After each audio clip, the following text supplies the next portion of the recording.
I have invited here today 3 industry experts to have a panel discussion on software.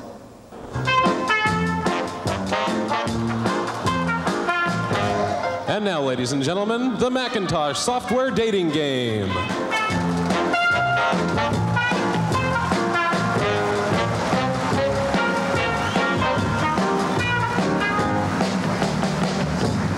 Welcome to the Macintosh Software Dating Game.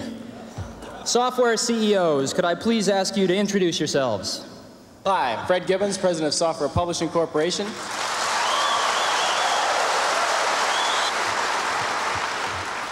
Hi, I'm Mitch Kapor, President of Lotus. We do a product called 123. My name is Bill Gates. I'm Chairman of Microsoft. And during 1984, Microsoft expects to get half of its revenues from Macintosh software.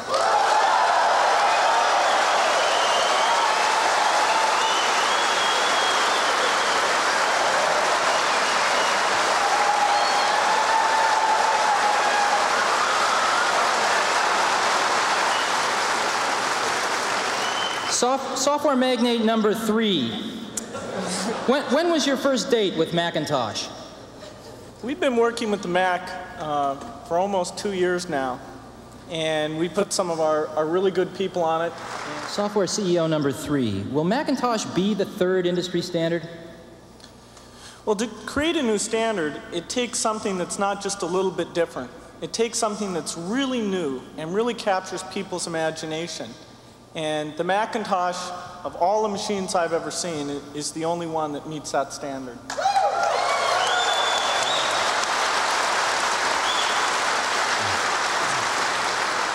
Software CEO number 3. Describe your ideal relationship with Apple.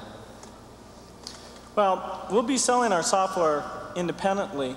So the key thing is that Apple gets a lot of consistent standard machines out there quickly. Well, sorry, Steve, time's up. We'd like to give Steve a few moments to decide today's winner.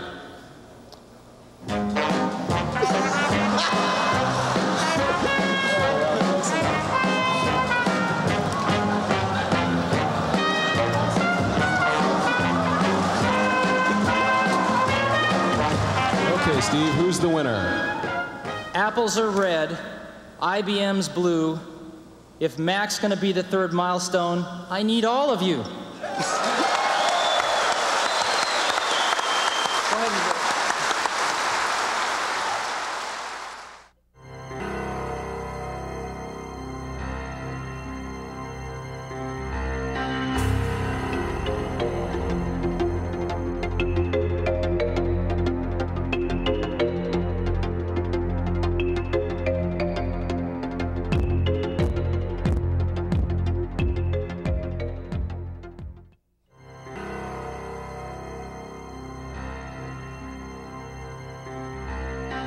Now, I'd like to talk about meaningful partners. Apple lives in an ecosystem, and it needs help from other partners. It needs to help other partners.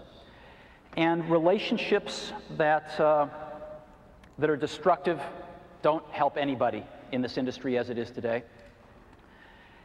So, during the last several weeks, we have looked at some of the relationships, and one has stood out as a relationship that hasn't been going so well, but had the potential, I think, to be great for both companies. The discussions actually began because there were some patent disputes, and rather than, I know. Rather than repeating history, I'm extremely proud of both companies that they have resolved these differences in a very, very professional way. And I happen to have a special guest with me today via satellite downlink. And if we could get him up on the stage right now.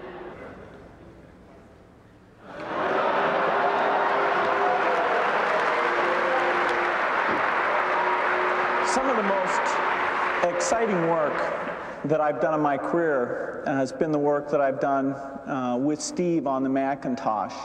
Whether it's the first introduction or doing products like Mac Excel. These have been major milestones. We're very excited about the new release we're building. This is called Mac Office 98. We do expect to get it out by the end of this year. And I think it's going to really set a new benchmark for doing a good job with performance and exploiting unique Mac features. In many ways, it's more advanced than what we've done on the Windows platform. We're also excited about Internet Explorer, and we've got a very dedicated team that's down in California that works on that product. And the code is really specially developed for the Macintosh. It's not just a port of what we've done in the Windows environment. We look forward to the feedback from all of you as we move forward doing more Macintosh software. Thanks.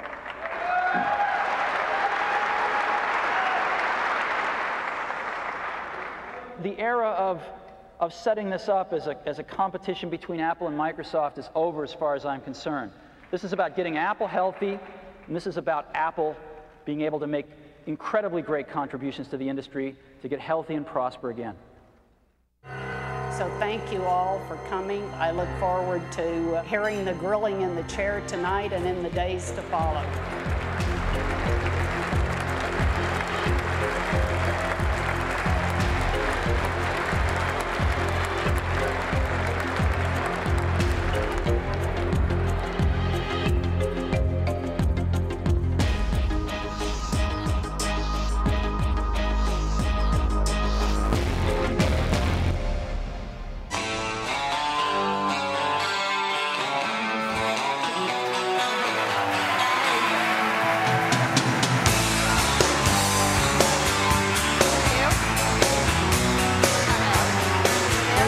Why don't you sit here? Bill can sit here. Well, thank you. Before we get started, I think you know, there were some pioneers. Of course, we have the pioneers here on stage, but there were some other really important pioneers in the video we just saw, and a couple of them are here in the audience. So, Mitch Kapor, who is a regular at D, could you just stand up and wherever you are? There he is.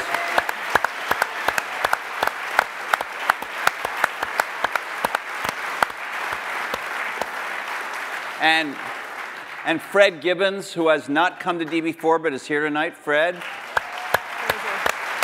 There's Fred. Right there. And I don't know if he's in the room, but I do want to recognize our fellow journalist, Brent Schlender from Fortune, who did the last, to my knowledge, the last joint interview these guys did. It was not on a stage, but it was a Fortune magazine interview. Brent, I don't know if you're in the room. If you are, can you stand? Maybe he's way back there. Way over there.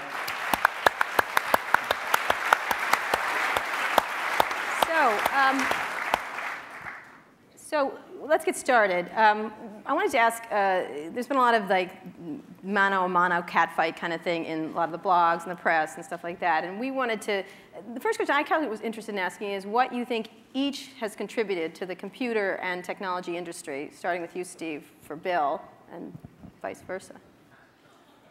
Well, you know, Bill built the first software company in the industry. And I think he built the first software company before anybody really in our industry knew what a software company was, except for these guys.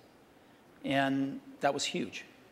That was really huge. And the business model that they ended up pursuing turned out to be the one that worked really well, you know, for the industry. Mm-hmm. So I think, but the biggest thing was Bill was really focused on software before almost anybody else had a clue that it was really the software. That's what I see. I mean, a lot of other things you could say, but that's the high order bit. And I think building a company is really hard. Yeah. And it requires your greatest persuasive abilities to hire the best people you can and keep them at your company and keep them working, you know, doing the best work of their lives, hopefully. And Bill's been able to stay with it for all these years. So, Bill, how about the contribution of Steve and Apple? Well, first I want to clarify, I'm not fake Steve Jobs.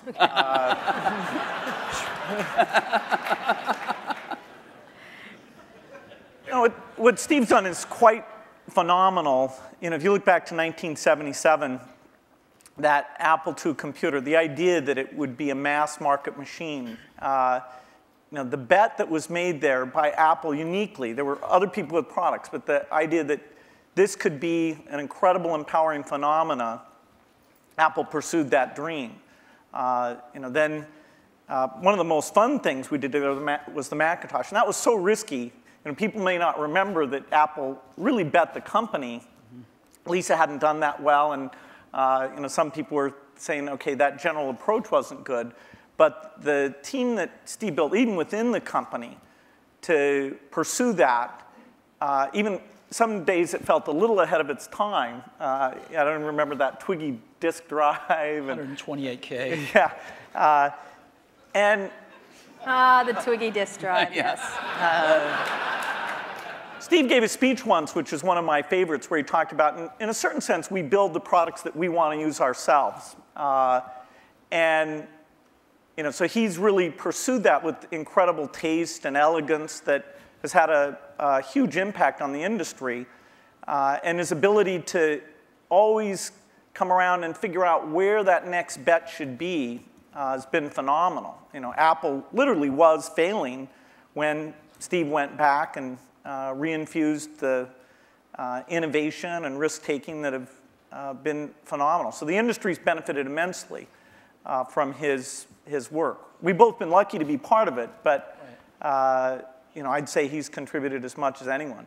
Well, we've also both been incredibly lucky to have had great partners that we started the companies with, and we've attracted great people. I mean, so everything that's been done at Microsoft and at Apple has been done by just remarkable people, none of which are sitting up here, you know, today. Well, not us. Well, you're sort of the not us. And you're sort of so you're in a way you're the stand-ins for all those other people. In a way, we are.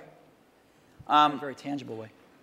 So Bill mentioned the Apple II in 1977 and 30 years ago, and there were a couple of other computers with which were aimed at the idea that average people might be able to use them. And looking back on it, a really average person might not have been able to use them by today's standards, but it certainly broadened the base of who could use computers. I actually looked at an Apple ad from 1978. It was a print ad that shows you how ancient it was, and it said thousands of people have discovered the Apple computer. Thousands of people, and it also said, you don't want to buy one of these computers where you put a cartridge in. I think that was a reference to one of the Atari or something. I don't know. You want a computer you can write your own programs on. And so the world, and obviously people we had some very strange ads back then. We had one where it was in a kitchen, and there was a woman that looked like the wife, and she was typing in recipes on the computer with the husband looking on approvingly in the back. Yeah. Stuff like that. Yeah, how did that work for you? I don't think well. So, but just think back to, I know that you started Microsoft prior to 1977. I think Apple started the year before in 76. Microsoft in 74 was when we started writing the basic. And then, then we did shipped the basic in 75. Okay. Most people, some people here, but I don't think most people know that there was actually some Microsoft software in that Apple II computer. Do you want to talk about what happened there, or how that occurred? Yeah, there'd been the Altair and a few other companies, actually about 24, that had done various machines. But the 77 group included the PET, TRS-80, Commodore, and Commodore PET. TRS-80, and the Apple II. The original Apple II BASIC, the integer BASIC, we had nothing to do with. But then there was a floating point one where, and I mostly worked with Woz on that. Let me tell this story. Okay. So Woz, my partner, we started out with this guy named Steve Wozniak, brilliant, brilliant guy. He writes this BASIC that is like the best BASIC on the planet. It does stuff that no other BASIC's ever done. You don't have to run it to find your error messages. It finds them when you type it in and stuff. It's perfect in every way, except for one thing, which is it's just fixed point, right? It's not floating point. And so getting a lot of input that people want this BASIC to be floating point. And like we're begging Woz, please, please make this floating point. Who's we? How many people are in Apple? Well, me. Yeah. We're begging Woz to make this floating point, and he just never does it. You know, and he wrote it by hand on paper. I mean, you know, he didn't have an assembler or anything to write it with. It was all just written on paper, and he'd type it in. He just never got around to making a floating point. Why? Well, this is one of the mysteries of life. I don't know, but he never did. And so, you know, Microsoft had this very popular, really good floating point BASIC that we ended up going to them and saying, help. And how much was the, I think you were telling us earlier? That was $31,000. That Apple paid you for the floating point BASIC. And I flew out to Apple. I spent 2 days there getting the cassette. The cassette tapes were the main ways that people stored things at the time. Right. And, you know, that was fun. I think the most fun is later when we worked together. Well, what was the most fun? Tell the story about the most fun that was later. And maybe later, not the most fun. Let him talk. I'm teasing. Well, you know, Steve can probably start it better. The team that was assembled there to do the Macintosh was a very committed team. And there was an equivalent team on our side that just got totally focused on this activity. Jeff Harbers, a lot of incredible people. And we really had bet our future because on the Macintosh being successful, and then hopefully graphics interface in general being successful. But first and foremost, the thing that would popularize that being the Macintosh. And so we were working together. The schedules were uncertain. The quality was uncertain. The price. When Steve first came up, it was going to be a lot cheaper computer than it ended up being, but that was fine. So you worked in both places, in both? Well, we were in Seattle, and we fly down there. But Microsoft, if I remember correctly, from what I read, wasn't Microsoft one of the few companies that were allowed to even have a prototype of the Mac at the time? Well, what's interesting, what's hard to remember now, is that Microsoft wasn't in the applications business then. They took a big bet on the Mac because this is how they got into the apps business. I mean, Lotus dominated the apps business on the PC back then. Right. We had done just Multiplan, which was a hit on the Apple II. And then Mitch did an incredible job betting on the IBM PC, and 123 came in and, you know, ruled that part of the business. So the question was, what was the next paradigm shift that would allow for an entry? WordPerfect, we had Word, but WordPerfect was by far the strongest in word processing, DBase, and database. And Word was that was a kind of a DOS, a text. All of these products I'm saying were DOS-based products, because Windows wasn't in the picture at the time. Right. That's more in the early 90s that we get to that. And so we made this bet that the paradigm shift would be graphics interface, and in particular that the Macintosh would make that happen with 128K of memory, 22K of which was for the screen buffer, 14K was for the operating system. So it was 14K. Yeah, 14K. Yeah. The original Mac operating system was 14K. 14K that we had to have loaded when our software ran. So when the shell would come up, it had all the 128K. The OS was bigger than 14K. It was in the 20s somewhere. I see. So when we ship these computers now with, you know, a gigabyte, 2 gigabytes of memory, and nobody remembers. 128K. I remember that. I remember paying a lot of money for computers with 128K in those days. So the two companies worked closely on the Mac project because you were maybe not the only, but the principal or one of the principal software creators for it, right? Is that right? Well, Apple did the Mac itself, but we got Bill and his team involved to write these applications. And we were doing a few apps ourselves. We did Mac Paint and Mac Draw and stuff like that. But Bill and his team did some great work.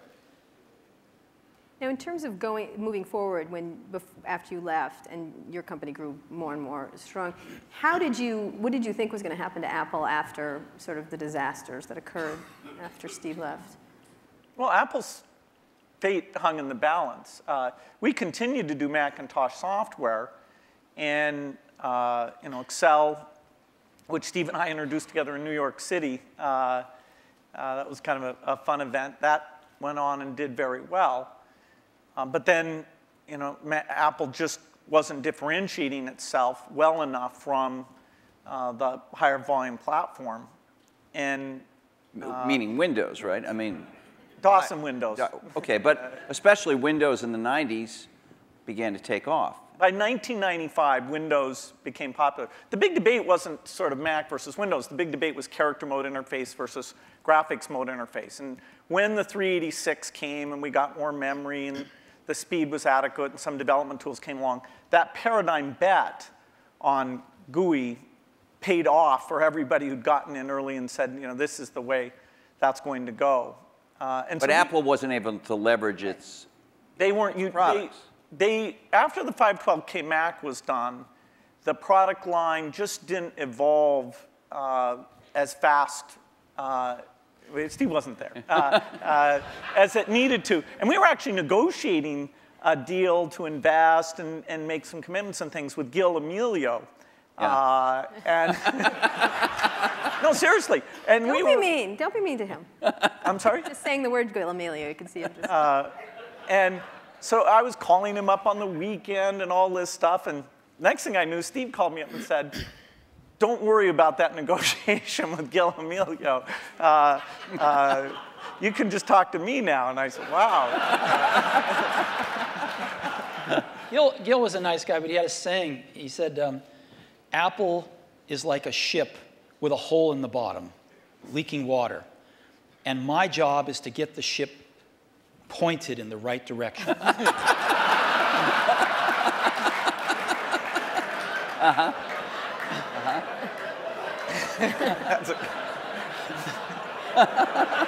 Okay.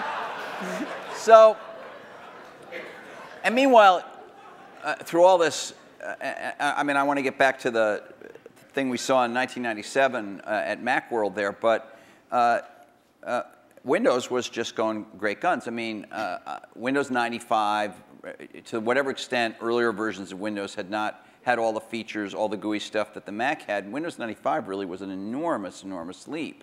Yeah, Windows 95 is when graphics interface became mainstream and when the software industry realized, wow, this is the way applications are going to be done. And it was amazing that it was ridiculed sort of in 93, 94. It was not mainstream. And then in 95, the debate was over. It was kind of just a common sense thing. And it was a combination of hardware and software maturity getting to a point that people could see it. So I don't want to go through every detail, the whole history of how you came back, but thank you. You had, but you in that video we all saw, you said you had decided that it was destructive to have this competition with Microsoft. Now, obviously, Apple was in a lot of trouble, and I presume that there was some tactical or strategic reason for that, as well as just wanting to be a nice guy, right? I mean, you know, Apple was in very serious trouble, and what was really clear was that if the game was a zero-sum game where for Apple to win, Microsoft had to lose, then Apple was going to lose. But that's, a lot of people's heads were still in that place. Why was that from your perspective? Well, a lot of people's heads were in that place at Apple, and even in the customer base, because, you know, Apple had invented a lot of this stuff, and Microsoft was being successful, and Apple wasn't, and there was jealousy and this and that. There was just a lot of reasons for it that don't matter. But the net result of it was there were too many people at Apple and in the Apple ecosystem playing the game of, for Apple to win, Microsoft has to lose. And it was clear that you didn't have to play that game, because Apple wasn't going to beat Microsoft. Apple didn't have to beat Microsoft. Apple had to remember who Apple was, because it had forgotten who Apple was. And so to me, it was pretty essential to break that paradigm. And it was also important that, you know, Microsoft was the biggest software developer outside of Apple developing for the Mac. And so, you know, it was just crazy what was happening at that time. And Apple was very weak. And so I called Bill up, and we tried to patch things up. Yeah, and since that time, we've had a team that's fairly dedicated to doing the Mac applications. And they've always been treated kind of in a unique way so that they can have a pretty special relationship with Apple. And that's worked out very well. In fact, every couple years or so, there's been something new that we've been able to do on the Mac. And we have it's a great business for us. And it's actually, the relationship between the Mac development team at Microsoft and Apple is a great relationship. It's one of our best developer relationships. And do you look at yourself as rivals now today as the landscape has evolved? And we'll talk about the internet landscape and everything else and other companies that have come forward. But how do you look at yourselves in this landscape today. Because you are competitors in certain ways, which is the American way, right? We watch the commercials. And you get annoyed at each other from time to time. You know what? I have to confess, I like PC Guy better. Yeah, he's great. I like him. The art of those commercials is not to be mean, but it's actually for the guys to like each other.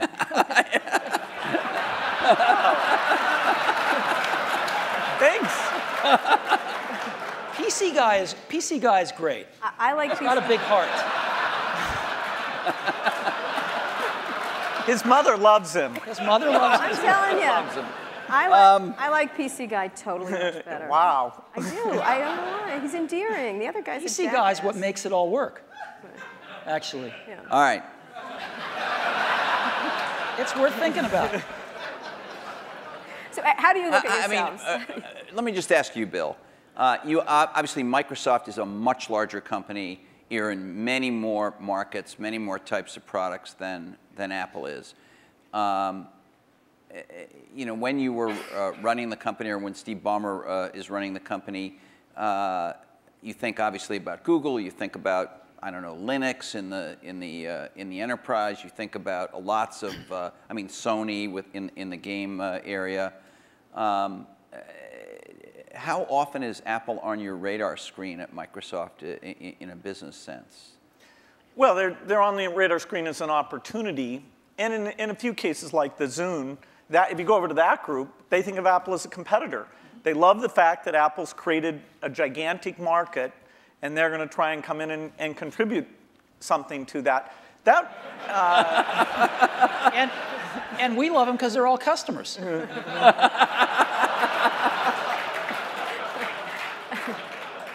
I have to tell you, I was actually told by Jay Allard, I'm serious, that because of the nature of the processor, the development platform they used to develop a lot of the software for the Xbox 360 was Macs. And he claimed that at one point they had placed the biggest order for whatever the Mac Tower was at the time of anybody, and it was Microsoft. I don't know if it was the biggest, but yeah, we had the same processor, essentially, that the Mac had. This is one of those great ironies. They were switching away from that processor while the Xbox 360 was adopting it, but for good reasons, actually, in both cases, because we're not in a portable application, and that was one of the things that processor roadmap didn't have. But yes, we did. It shows pragmatism, but we try and do things that way. So that was the development system for the early people getting their software ready for the introduction of Xbox 360. And we never ran an ad on that. I see. Admirable restraint. That's wonderful. There were hundreds of them. Steve is so known for his restraint.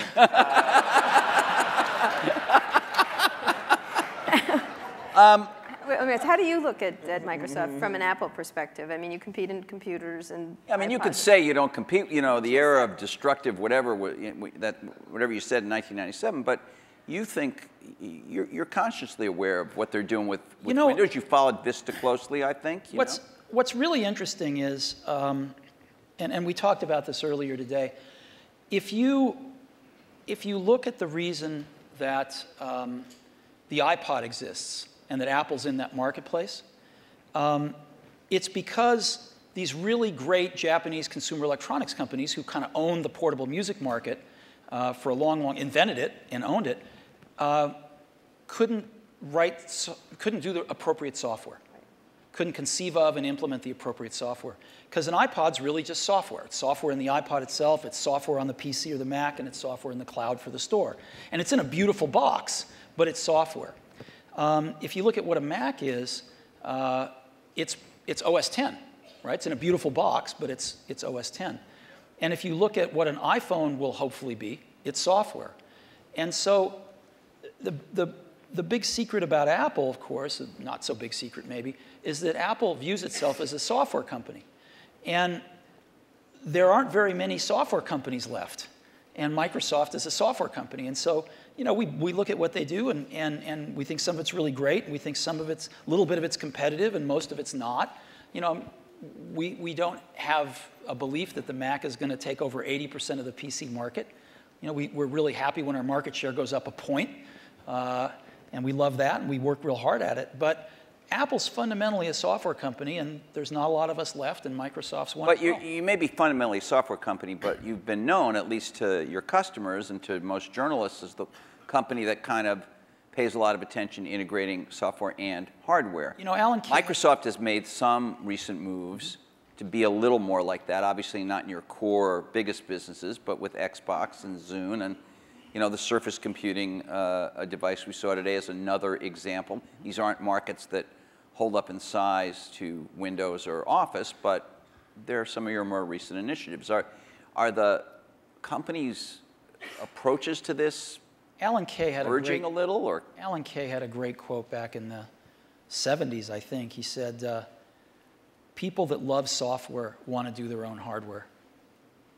You know? Well, Bill loves software. No, I can resist that. The question is, are there markets where the innovation and variety you get is a net positive? The negative is that in the early stage, you really want to do the two together. So you want to do prototyping and things like that, really is one thing. And then to take the phone market, we think we're on 140 different kinds of hardware. We think it's beneficial to us that even if we did a few ourselves, it wouldn't give us what we have through those partnerships. Likewise, if you take the robotics market, very undeveloped. We have over 140 all tiny volume robots using Microsoft software. And the creativity, building toys, security things, medical things. We love the innovation and the ecosystem that's going to grow up, who knows when, but we're patient around that, and we'll have a great asset with this robotic software platform. So there are things like PC, phone, and robot where the Microsoft choice is to go for the variety. It's great. For them, they do what works super well for them.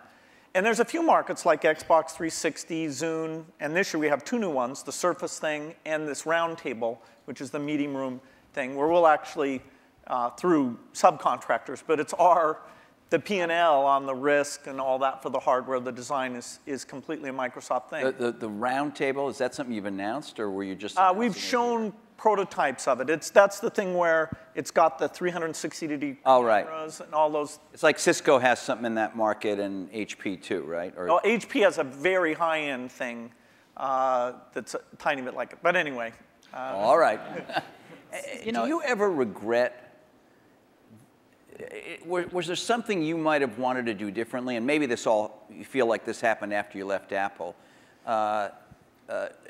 Something you might have done differently that where you could have had a much bigger market share for the Mac? Well, before I answer that, let me make a comment on Bill's answer there, which is, it's very interesting in the consumer market and the enterprise market. They're very different spaces. And in the consumer market, at least, I think one can make a pretty strong case that outside of Windows on PCs, it's hard to see other examples of the software and hardware being decoupled working super well yet. It might in the phone space over time. It might. But it's not clear. It's not clear. You can see a lot more examples of the hardware-software coupling working well. And so I think this is one of the reasons we all come to work every day is because nobody knows the answer to some of these questions. And we'll find out over the coming years. Maybe both will work fine. Yeah, and maybe they won't. Yeah, it's good to try both approaches. In some product categories, take music players, the solo design worked better. In the PC market, the variety of designs at this stage has a higher share. It has a higher share? Yeah, it has a lot higher share. Well, it's not that much different in music players the other way around. Is there some moment you feel like I should have done this or Apple should have done that and we could have had? You stuck to this idea of these hardware-software integration, and it's working very well now. There's a lot of things that happened that I'm sure I could have done better when I was at Apple the first time, and a lot of things that happened after I left that I thought were wrong turns, but it doesn't matter. It really doesn't matter, and you kind of got to let go of that stuff, and we are where we are. So we tend to look forward, and one of the things I did when I got back to Apple 10 years ago was I I gave the museum to Stanford and all the papers and all the old machines and kind of cleared out the cobwebs and said, let's stop looking backwards here. It's all about what happens tomorrow. And because you can't look back and say, well, gosh, you know, I wish I hadn't gotten fired. I wish I was there. I wish this. I wish that. It doesn't matter. And so let's go invent tomorrow rather than worrying about what happened yesterday. Let's talk about, we're going to talk a little bit about tomorrow, but let's talk about today, the landscape of how you see the different players in the market and how you look at what's developing now. What has surprised both of you since having been around for so long and still very active in everything? I mean, your companies are still critically key companies, but there are many, many companies that are becoming quite powerful. How do you look at the landscape at this moment and what's happening, especially in the internet space? I think it's super healthy right now. I think there's a lot of young people out there building some great companies who want to build companies, who aren't just interested in starting something and selling it to one of the big guys, but who want to build companies. And I think there's some really exciting companies getting built out there, some next generation of stuff that you know, some of us play catch up with, and you know, some of us find ways to partner with and things like that. But there's a lot of activity out there now, wouldn't you say? Yeah, I'd say it's a healthy period. Yeah. The notion of what the new form factors look like, what natural interface can do, the ability to use the cloud, the internet, to do part of the task in a complementary way to the local experience. There's a lot of invention that the whole approach of startups, the existing companies who do research, we'll look back at this as one of the great periods of invention. I think so too. There's a lot of things that are risky right now, which is always a good sign, you know, and you can see through them. You can see to the other side and go, yes, this could be huge, but there's a period of risk that, you know, nobody's ever done it before. Do you have an example that would, for example? I do, but I can't say. Okay. And so, but I can say, when you feel like that, that's a great thing. Right. That's what keeps you coming to work in the morning, and and it tells you there's something exciting around the next corner. Okay, but so the two of you have certainly you're involved every day with the internet. You have internet products. You have a whole slew of stuff on the internet. You have iTunes and .Mac and all of that. But on another level, you're the guys who represent the rich client, the personal computer, the big operating system and all that. And there is a certain school of thought, and I'm sure it's shared by some people in the room, that this is all migrating to the cloud and you'll need a fairly light piece of hardware that won't have to have all that investment, all the kind of stuff you guys have done throughout your careers. So as much as people might think of you as rivals, one way to think of you as the two guys. They were both dinosaurs? Huh? They were both dinosaurs? Dinosaurs or whatever. I can talk about that? No. Seriously, is there, in 5 years, is the personal computer still going to be the linchpin of all this stuff? Well, you can say that it'll be predicted that it won't be. The network computer took us over about, 5 years ago, we disappeared. Remember the single function computer? There was somebody who said that these general purpose things are kind of a dumb idea. So that took us over. The mainstream is always under attack. The thing that people don't realize is that you're going to have rich local functionality. I mean, at least our bet.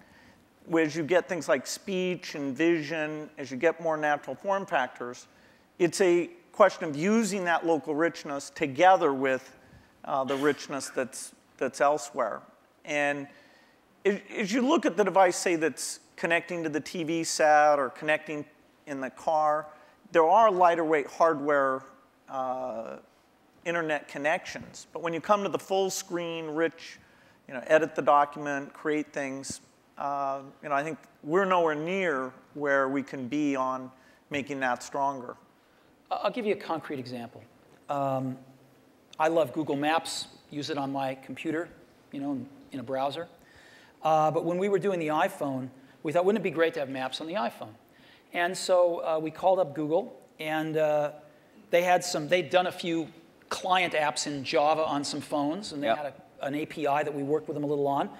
And we ended up writing a client app for those APIs. They would provide the back-end service. And the app we were able to write, since we're pretty reasonable at writing apps, blows away any Google Maps client. Just blows it away. Same set of data coming off the server, but the experience you have using it is unbelievable. It's way better than the computer. And just in a completely different league than what they'd put on phones before. And that client is the result of a lot of technology on the client, that client application. So when we show it to them, they're just blown away by how good it is. And you can't do that stuff in a browser. So people are figuring out how to do more in a browser, how to get persistent state of things when you're disconnected from a browser, how do you actually run apps locally using apps written in those technologies so they can be pretty transparent whether you're connected or not. But it's happening fairly slowly, and there's still a lot you can do with a rich client environment. At the same time, the hardware is progressing to where you can run a rich client environment on lower and lower cost devices, on lower and lower power devices. And so there's some pretty cool things you can do with clients. So okay, so you're saying rich clients still matter, but maybe I misunderstood you, but your example was about a rich client that is not a personal computer as we have thought of a personal computer. What I'm trying to say is I think the marriage of some really great client apps with some really great cloud services is incredibly powerful, and right now can be way more powerful than just having a browser on the client. You're talking about a software company being a software and services company rather than a... I'm saying the marriage of these services plus a more sophisticated client is a very powerful marriage. Bill, architecturally, the question is, do you run just in the cloud and all you have down locally is the browser? And that is the same question for the phone as it is for the full screen device. There'll always be different screen sizes because these are, the 5-inch screen does not really compete with the 20-inch screen, does not compete with the big living room screen. Those are things that there'll be some type of computing behind all of those things, all connected to the internet. But the idea that locally you have the responsiveness of immediate interaction without the latency or bandwidth limitations that you get if you try and do it all behind, that's what leads to the right balance. What does that device look like in 5 years? What would be your principal device? Is there one or? Is it a, I think you use, I could be wrong, I think you carry a tablet. Right. Right. Which has not necessarily stormed the world yet. Yeah, this is like Windows 1992. I think. That is, I'm unrepentant on my belief. Okay, but to go back to Kara's point, what would you each imagine that you would carry as your principal, let's say, thing to do? I mean, the Jeff web Hawkins showed a very lightweight email and all that kind of stuff. Yeah, I don't know if you guys saw, but Jeff Hawkins showed a Linux-based, a very small, I think he called it a companion to a smartphone today. A phone companion. It sounded a little naughty, frankly. It doesn't matter, you weren't there, but what would you think each would be? I assume you carry a tablet PC. I don't know what brand it is. Maybe you change them up. I don't know.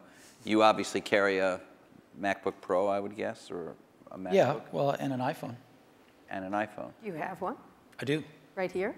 Yes. Well, he has one. He took it out before.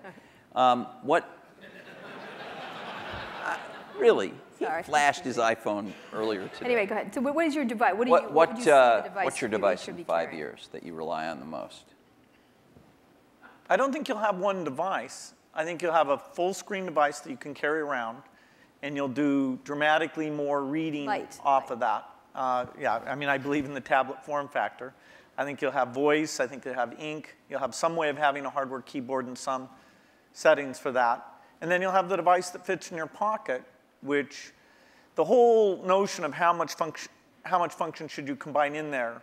There's navigation computers, there's media, there's phone. Technology is letting us put more things in there, but then again, you really want to tune it so people know what they expect. So there's quite a bit of experimentation in that pocket-sized device. But I think those are natural form factors, and that we'll have the evolution of the portable machine and the evolution of the phone will both be extremely high volume, complementary. That is, if you own one, you're more likely to own the other. And then at home, you'd have a setup that they all plug into? Well, at home, you'll have your living room, which is your 10-foot experience, and that's connected up to the internet. And there you'll have gaming and entertainment. And there's a lot of experimentation in terms of what content looks like in that world. And then in your den, you'll have something a lot like you have at your desk at work. The view is that every horizontal and vertical surface will have a projector, so you can put information.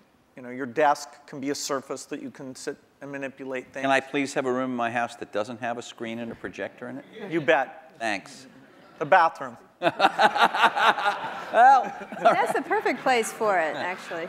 So what's your 5-year outlook at the devices you'll carry? It's interesting. The PC has proved to be very resilient.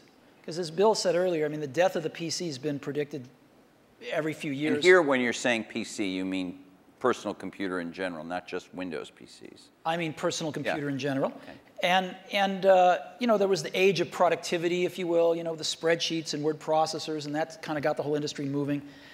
And it kind of plateaued for a while, was getting a little stale, and then the internet came along, right? And everybody needed more powerful computers to get on the internet. Browsers came along, and it was this whole internet age that came along, access to the internet. And then some number of years ago, you could start to see that the PC, that was taken for granted, things had kind of plateaued a little bit, and innovation-wise at least. And then I think this whole notion of the PC, we called it the digital hub, but you can call it anything you want, sort of the multimedia center of the house, started to take off with digital cameras and digital camcorders and sharing things over the internet and kind of needing a repository for all that stuff. And it was reborn again as sort of the hub of your digital life. And you can sort of see that there's something starting again. It's not clear exactly what it is, but it will be the PC maybe used a little more tightly coupled with some back-end internet services and some things like that. And of course, PCs are going mobile in an ever greater degree. So I think the PC is going to continue, this general purpose device is going to continue to be with us and morph with us, whether it's a tablet or a notebook or a big curved desktop that you have at your house or whatever it might be. So I think that'll be something that most people have, at least in this society. In others, maybe not, but certainly in this one. But then there's an explosion that's starting to happen in these, what you call post-PC devices, right? And you call the iPod one of them. There's a lot of things that are not... You can get into trouble for using that term. I want you to know that. What? I'm kidding. Post-PC devices. Why? People write letters to the editor. They complain about it. Anyway, go ahead. Okay. Well, anyway, I think there's just a category of devices that aren't as general purpose, they're really more focused on specific functions, whether they're phones or iPods or Zunes or what have you. And I think that category of devices is going to continue to be very innovative, and we're going to see lots of them. Give me an example of what that would be. Well, an iPod was a post-PC device. A phone is a post-PC device. Is the iPhone and are some of these other smartphones, and I know you believe that the iPhone is much better than these other smartphones at the moment, but are these things, aren't they really just computers in a different form factor? I mean, when you say we use the word phone, it sounds like... We're getting to the point where everything's a computer in a different form factor. So what? Right? So what if it's built with a computer inside it? It doesn't matter. It's what is it? How do you use it? How does the consumer approach it? And so who cares what's inside it anymore? So what are the core functions of the device formerly known as the cell phone, whatever we want to call it, the pocket device? What would you say the core functions? Like 5 years out, what are the core functions of that pocket device? How quickly all these things that have been somewhat specialized, the navigation device, the digital wallet, the phone, the camera, the video camera, how quickly those all come together, it's hard to chart out. But eventually, you'll be able to make something that has the capability to do every one of those things. And yet, given the small size, you still won't want to edit your homework or edit a movie on the screen of that size. And so you'll have something else that lets you do the reading and editing and those things. Now, if we could ever get a screen that would just roll out like a scroll, then you might be able to have the device that did everything. Well, in the very first D conference, we had these guys from E-Ink here. Yeah. I'm sure you've both talked to them. They were talking about that. That was 5 years ago. It's always 5 years out. Do you? Yes, we can't. There's some advances in projection technology that are more likely deliberate, I think, than the flexible material guys. But it's not even on the horizon, no matter which of the two approaches Any kind our of percentage. quality. We have some Microsoft research people who work on that, and there's a lot of investment, but it's at least in the 5-year time frame. You, 5 years from now, what's going to be on What's that gonna be on that pocket phone? device? I don't know. And the reason I don't know is because I wouldn't have thought that there would have been maps on it 5 years ago. But something comes along, gets really popular, people love it, get used to it, you want it on there. So people are inventing things constantly, and I think the art of it is balancing what's on there and what's not on there, is the editing function. And clearly, most things you carry with you are communications devices. You want to do some entertainment with them as well, but they're primarily communications devices, and that's what they're going to be. Outside of the computing area, what are the exciting areas in the internet space at all that you're looking at that you find that's interesting to each of your companies and in general for you? Any kind of social networking, any kind of the wikis, those kind of things we've talked about in the past couple of, today, essentially.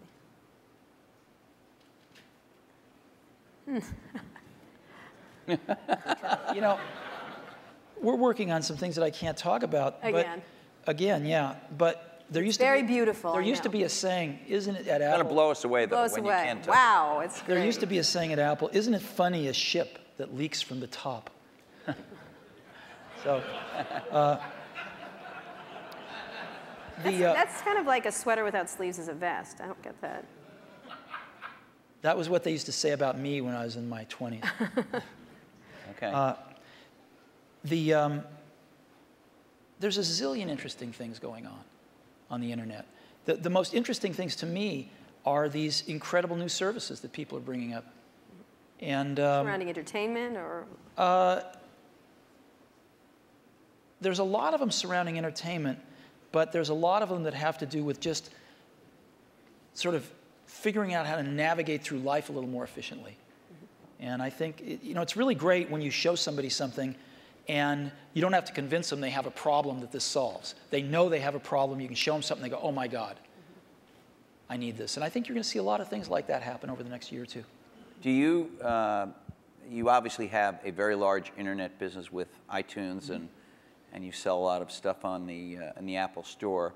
But you were early with this idea that when you bought a computer from Apple, you had this kind of internet service back end, and it was called .Mac. And I think a lot of people feel you haven't developed it very much. I couldn't agree with you more, and we'll make up for lost time in the near future.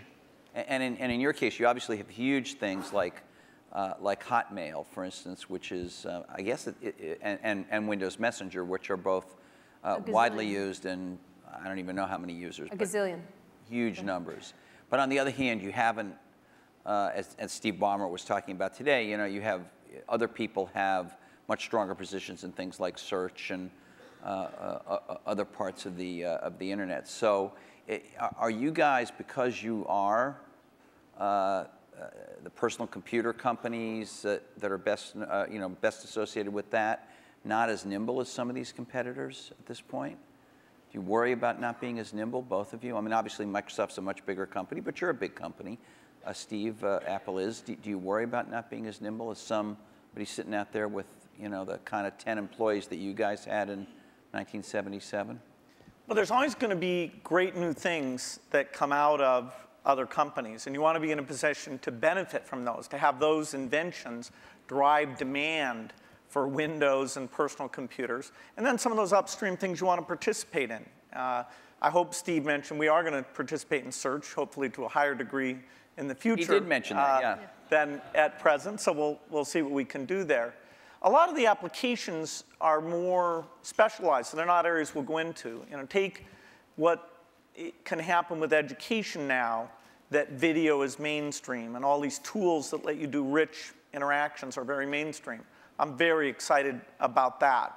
The idea of empowerment goes back to the very beginning of our industry, and some of those dreams that this would be used by students or that teachers could get better and learn from each other in these new ways. We're just at the threshold where some of those things can happen. And yes, our companies can contribute to that, but as a whole, it's the ecosystem jumping on and building on each other where you can finally say, finally technology did something for education. See, I look at this a little bit differently, which is we're not trying to do a lot of this stuff because it's not what we do. We don't think one company can do everything. So you've got to partner with people that are really good at stuff. Like, we're not, I mean, maybe Microsoft is great at search. We're not. We're not trying to be great at search. So we partner with people that are great at search. And we don't know how to do maps on the back end. We know how to do the best maps client in the world, but we don't know how to do the back end. So we partner with people that know how to do the back end. And what we want to do is be that consumer's device and that consumer's experience wrapped around all this information and things we can deliver to them in a wonderful user interface, in a coherent product. And so in some cases, we have to do more work than others. In the case of iTunes, there wasn't a music delivery service that was any good, and we had to do one, so we'll do one. But in other cases, there's companies doing a way better job because we're not as good at this stuff as other people are, and we'd love to partner with them. And so, we selectively do that. And I think it's really hard for one company to do everything. Let's talk about entertainment. Life's complex. You're both in the entertainment world. Entertainment is important to both your companies. For yours, music right now, and as you get into Apple TV, Microsoft has been within the Hollywood area. Where do you see that going in the era of YouTube? We've had a couple of network people here talking about changes that are happening in Hollywood and everything else. What is happening now to entertainment delivery, and where do you all play? Because you'll be the delivery mechanism in one way or the other for most people. Well, the big milestone is where the delivery platform is the internet. And so you bring the richness and the interactivity. I think you can get a little bit of a glimpse of the future of TV more from looking at community-type things like Xbox Live, where people are talking to each other, finding friends, watching things together, talking about those things. That, as you map that onto genres like educational shows or sports shows or watching the Olympics or the elections, that ability to navigate becomes very, very powerful. And we're not an entertainment company. Yes, we do Halo, which is this big video game, but by and large, we're a platform. And so it's the tough software things, whether it's the speech or the ink or the deep graphics, that's where things that take 10 years to get done, the IPTV stuff, the foundation there, it took 10 years to get it done. Now it's finally coming to fruition, and we have people like AT&T betting their company on putting that together. So we're just at the start of having a scale entertainment delivery vehicle both through PCs, unfortunately not connected up to the TV set in most cases, but that's a point of innovation. And now things like IPTV and Xbox that are connected up in the living room. Steve, you were today, Bill, you weren't here, but Steve showed a new function of Apple TV that brings YouTube directly to the TV. Is there going to be more of that from you? Do you see yourself, the way Bill says, as an enabler of entertainment, or? Well, I mean, putting aside your Disney role, but your Apple. I mean, I think people want to enjoy their entertainment when they want it and how they want it, on the device that they want it on. So ultimately, that's going to drive the entertainment companies into all sorts of different business models. And that's a good thing. I mean, if you're a content company, that's a great thing. More people wanting to enjoy your content more often in more different ways, that's why you're in business. But the transitions are hard sometimes. And the music industry, it turned out that the internet got fast enough to download songs pretty easily. There was no legal alternatives, and maybe they made some bad choices in how they reacted to that. But they're still trying to make the transition to a very different way of doing business or ways of doing business while they're under attack from piracy. And we can all highlight some of the mistakes that have been made, but still, it's a tough job. And Hollywood, I think, has watched what's happened in music, learned some things to do, some things not to do.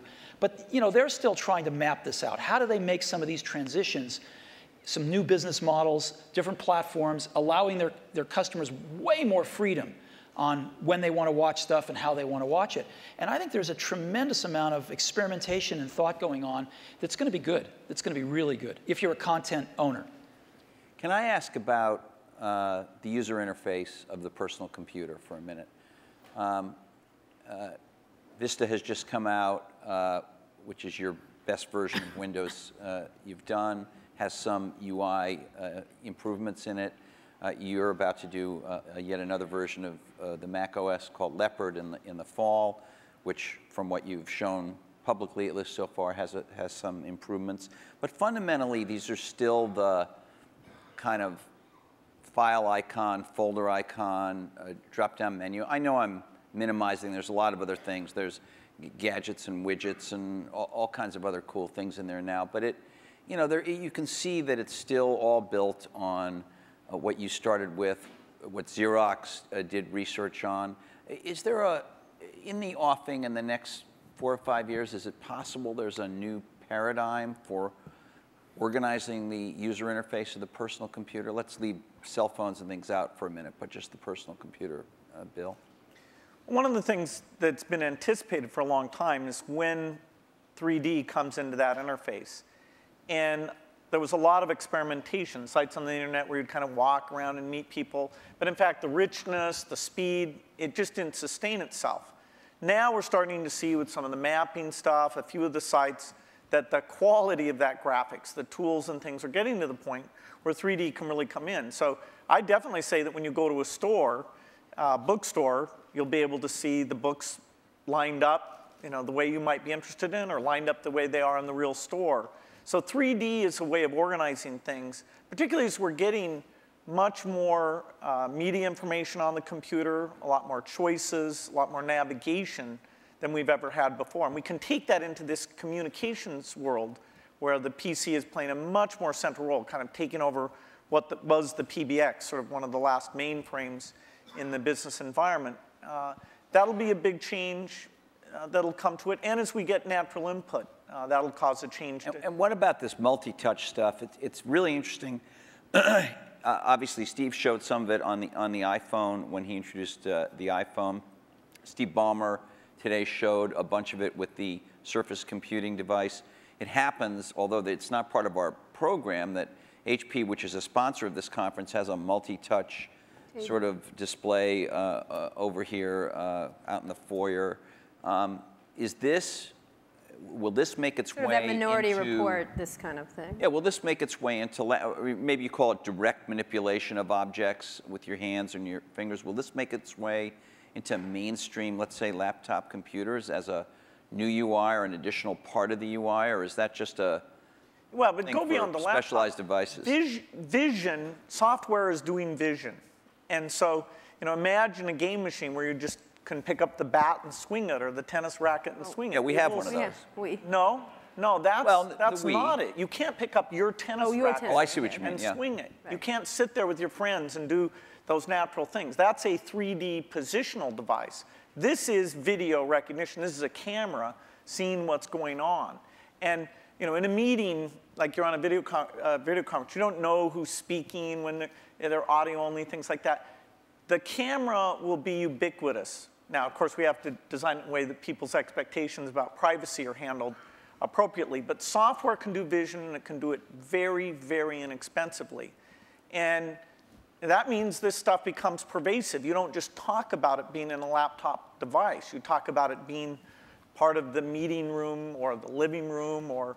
But on the laptop, the way that, and maybe I'm wrong, maybe this is what we have is great and we don't need any new big radical change. But when I turn on my laptop, whether it's my Vista laptop or my Mac laptop, it's there have been improvements, but it's a lot like it was 10 years ago. It's much better. The graphics are better and all that. You talked about that radical change. You have the mouse. For both your companies. You have the icons you move around. You have and you talked about what a big gamble it was in '84 to do that and then follow on with Windows.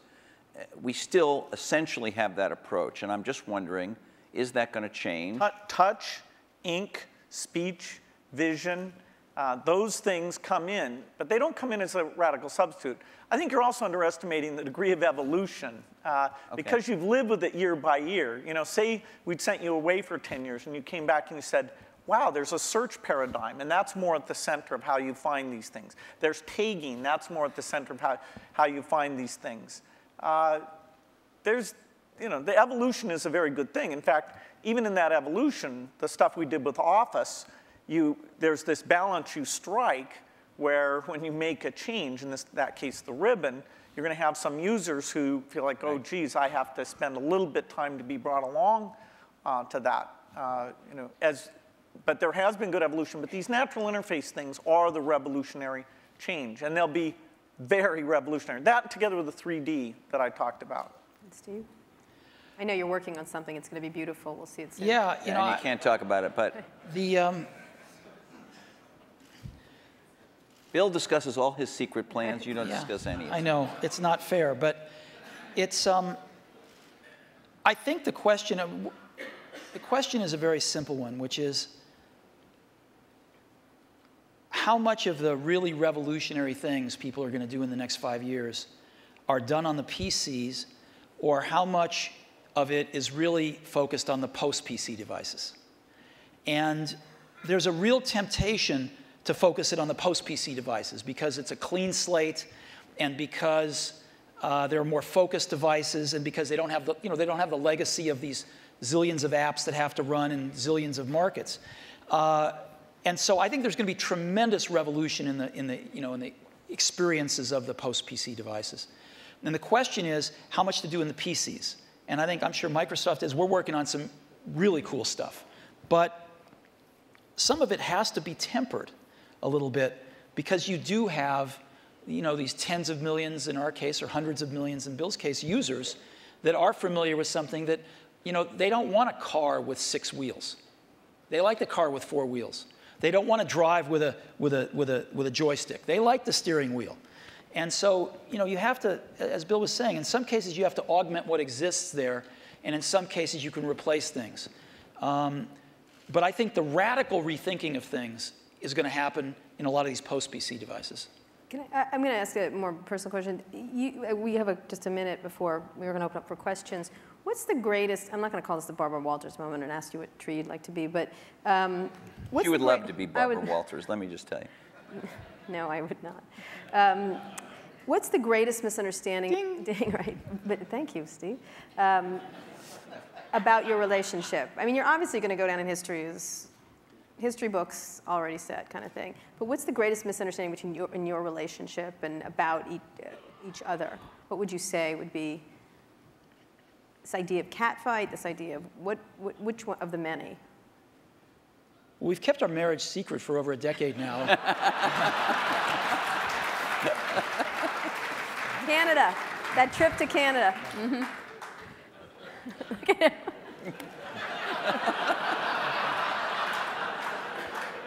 Was there? I don't think either of us have anything to complain about in general.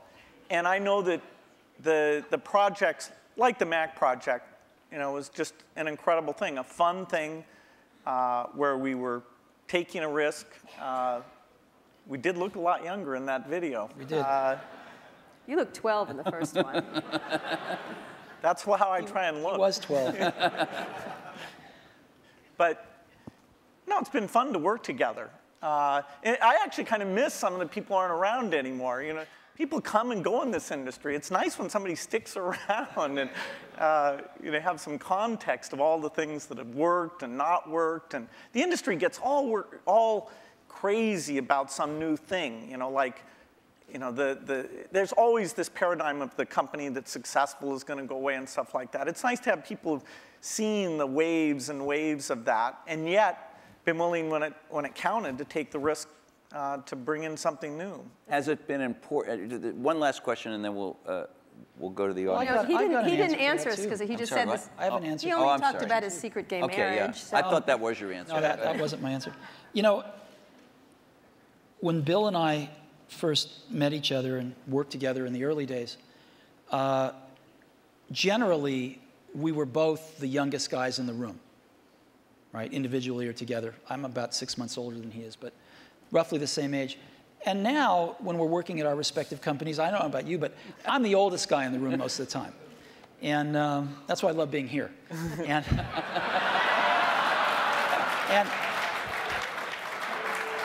so, happy to oblige. Happy to oblige. And, you know, I think of most things in life as either a Bob Dylan or a Beatles song. But there's that one line in that one Beatles song, you and I have memories longer than the road that stretches out ahead. And that's clearly true here. Well, you know what? I think we should end it there. Let's just end it there. I'm gonna have a little tear right here. Thank you. Thank you very much. Thank you so much. Sure. Thank you. Thank you. I think there's some questions. We're gonna ask you questions. We get to sit down? Sit down. Oh, standing O. Thanks. Have we ever had a standing O here? No. I don't know. The toilet. No.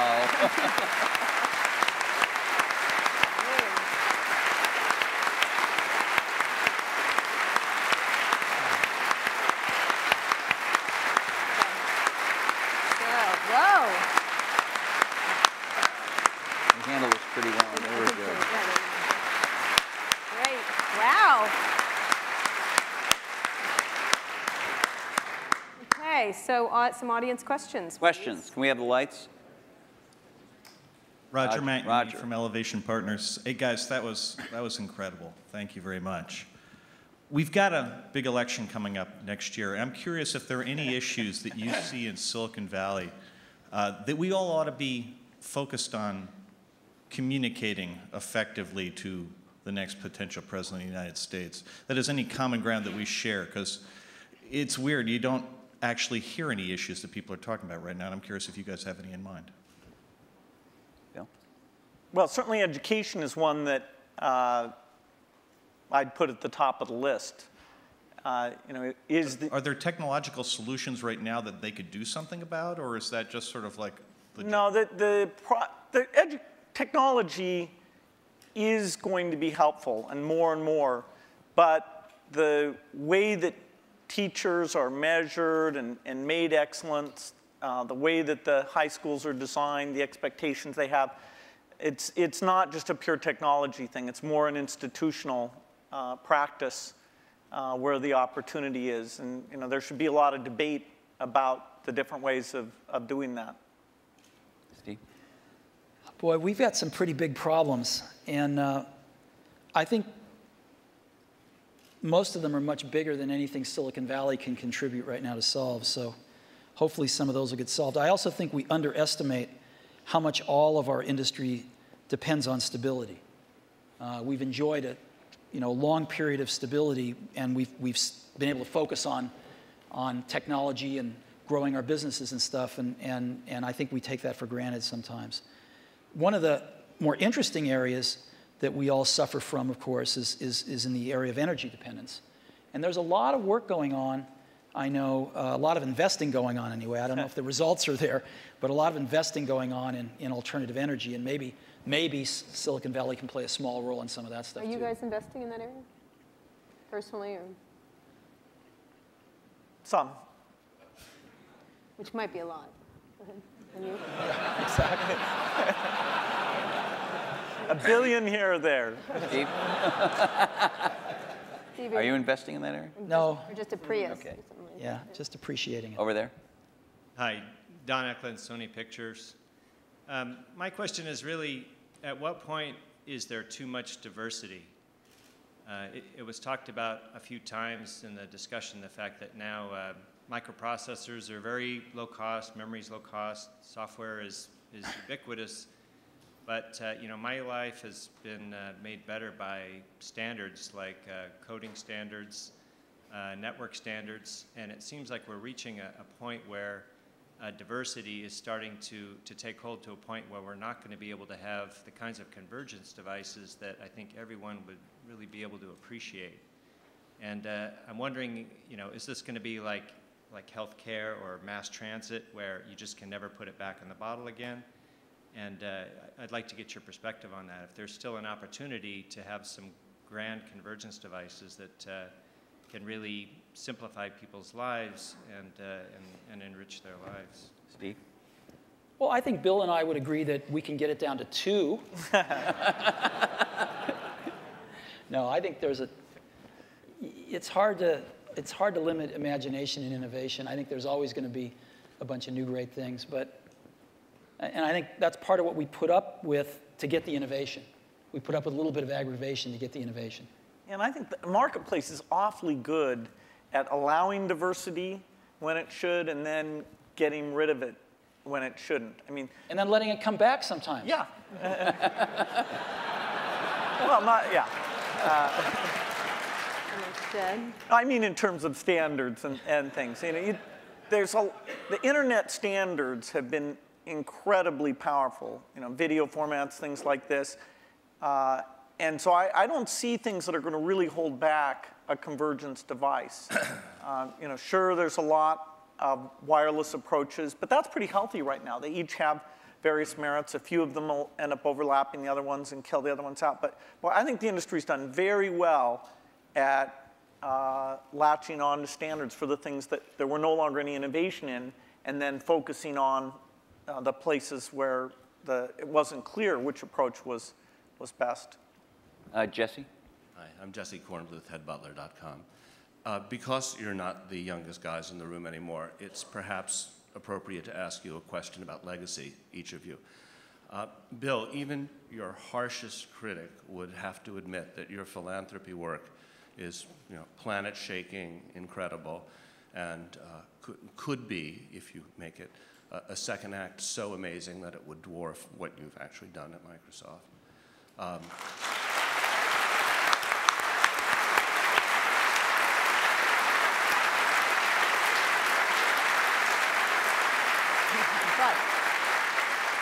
If you had to choose a legacy, what would it be? And Steve, do you look at Bill and you think, gee, that guy is so lucky. He had a company so rich with talent that he didn't have to personally, you know, come in every day and save it. And, you know, I wish I had the opportunity.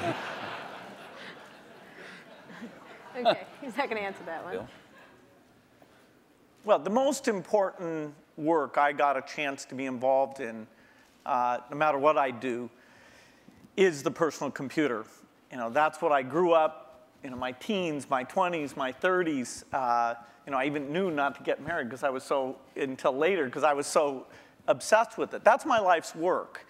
And it's lucky for me that some of the skills and resources, but I'd put skills first, that I was able to develop through those experiences can be applied to the benefit of the people who haven't had technology, including medicine, working for them. So it's an incredible blessing to have two things like that. But the thing that if you look inside my brain, it's filled with software and, you know, the magic of software and a belief in software. And, you know, that's not going to change. Okay. So your question was about whether I wish I didn't have to go into Apple every day? No, if you envy Bill a bit, this second act that he has. Oh, no, I think it's I think the world's do anything else. I think the world's a better place because Bill realized that his goal isn't to be the richest guy in the cemetery. Right? That's a good thing. And so he's doing a lot of good with the money that he made. You know, I'm sure Bill was like me in this way. I mean, I grew up fairly middle class, lower middle class, and I never really cared much about money. And Apple was so successful early on in life that I was very lucky that I didn't have to care about money then. And so I've been able to focus on work and then later on my family. And I sort of look at us as two of the luckiest guys on the planet because we found what we loved to do and we were at the right place at the right time. And we've gotten to go to work every day with super bright people for 30 years and do what we love doing. And so it's hard to be happier than that. You know, your family and that. What more can you ask for? And so I don't think about legacy much. I just think about being able to get up every day and go in and hang around these great people and hopefully create something that other people will love as much as we do. And if we can do that, that's great. I think the middle. Yeah. Thanks, Steve and Bill. Rob Kelly. I'm here with my business partner, We've got a 100-person internet media business. I'm wondering what would be the single most valuable piece of advice you'd give us to even attempt to create some of the value that you guys have done in both your very impressive companies. Well, I think actually, maybe in both cases, correct me if I'm wrong, the excitement wasn't really seeing the economic value. Even when we wrote down at Microsoft in 1975, a computer on every desk and at every home, we didn't realize, oh, and we'll have to be a big company. Every time I thought, oh God, can we double in size? Geez, can you manage that many people? Will that feel fun still? And so every doubling was like, okay, this is the last one. And so the economic thing wasn't at the forefront. The idea of being at the forefront and seeing new things and things we wanted to do, and being able to bring in different people who are fun to work with, eventually with a pretty broad set of skills, and figuring out how to get those people, those broad skills, to work well together has been one of the greatest challenges. I've made more of my mistakes in that area maybe than anywhere, but eventually getting some of those teams to work very well together. So it's, I think it's a lot about the people and the passion, and it's amazing that the business worked out the way that it did. Yeah. People say you have to have a lot of passion for what you're doing, and it's totally true. And the reason is because it's so hard that if you don't, any rational person would give up. It's really hard, and you have to do it over a sustained period of time. So if you don't love it, if you're not having fun doing it and you don't really love it, you're going to give up. And that's what happens to most people, actually. If you really look at the ones that ended up being successful, unquote, in the eyes of society and the ones that didn't, oftentimes it's the ones that are successful loved what they did so they could persevere when it got really tough. And the ones that didn't love it quit because they're sane, right? Who would want to put up with this stuff if you don't love it? So it's a lot of hard work, and it's a lot of worrying constantly. And if you don't love it, you're going to fail. So you got to love it. You got to have passion.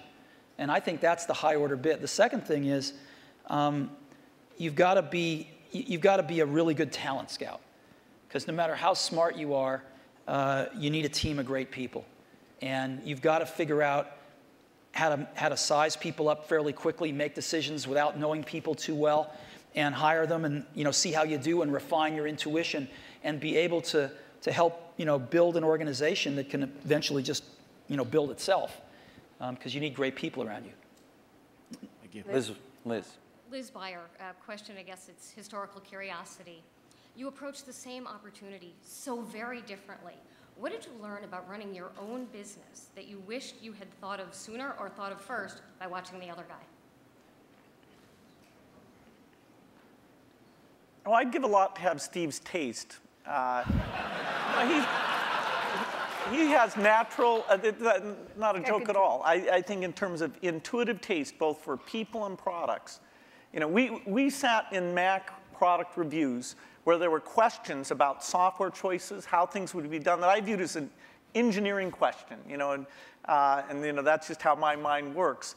And I'd see Steve make the decision based on a sense of people and product that it's even hard for me to explain. The way he does things, it's just different. And I think it's magical. And in that case, wow.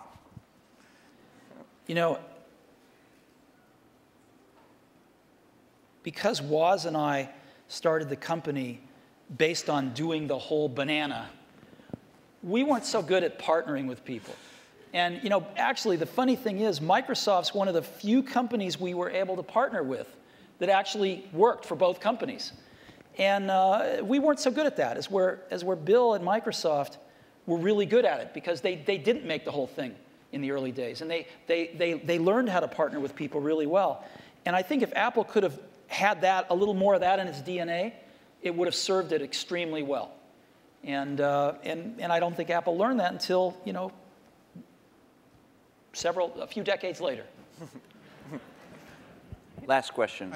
Oh, is there? This over here. I'm sorry, over here. Yeah, hi, Charlie Brenner from Fidelity Investments. In our financial services industry, we are focusing very strongly on aging and retiring baby boomers, a huge demographic. We're not that old. Oh, no, I wasn't.